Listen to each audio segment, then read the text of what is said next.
Hello, this is Willie with the Basement Kings. We are in McKinney, Texas, where we are looking at a slab that is already poured, and we're been asked to uh, think about the area that water's coming in and settling in one spot. There's some cracks and there's some broken areas. This slab is only a couple of months old, but as we can see right here on the edge, someone drove over the top of it and you can see it broken. So that tells us easily that this slab was poured less than 2,500 psi. You can see that the dirt is up on this corner versus over on the other side, and that lets us know that the water is coming in from the heel and it's washing out. So it needs a French drain of some kind, either over here and over on this area, to make sure that these areas are not inundated with water. We have some cracks.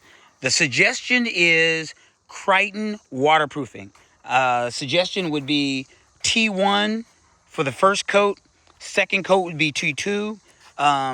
But if RD Metals is used, which is the same type of crystalline waterproofing, but it goes on thicker, if it's used, we would only need one coat. So as we can see, the slab was poured relatively good. But when a slab is poured this wide, you tend to need a little bit more of the expansion joints. And as you can see right here, there's no major cracks here yet. But soon as you get to the middle, that's usually the time at which you see them. And as you can see this one, it's already started growing and went all the way across.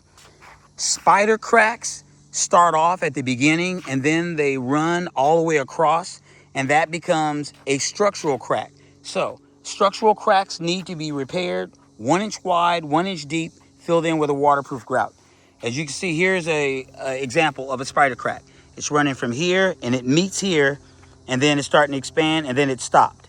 That is a spider crack. Those minor chipping, but those will tend not to go all the way across unless there's something else that's going to allow it to do it. But other than that, those are it. This center part over here, you can see the cracks right here. These are the stress areas. So if I had to guess at what the problem was, nothing major other than you can see these cracks right here. See, this one's going all the way across and it's already made it across. That lets us know it's been here several months. So you can see this last one right here. And how do we know that we say it's kind of like a structural? Is because it comes all the way to the end of the slab. See, otherwise it would have stopped more like in the center and broke apart. So what's going to happen is over time, they'll get like this one. See, it came across and then it broke. And now it's going over and it will make its way to this corner. Once it makes its way to the corner, then it'll have to be reinforced. But right now, it's just a matter of coating it and sealing it. And the homeowner is about to put structure on top, so he's fixing it now, which is a good idea. So that is what we are looking at. So now that we've seen it, let's get busy. Thanks for watching. If you like our videos, then please subscribe or like our channels and visit us at thebasementkings.net. Thank you and have an excellent day.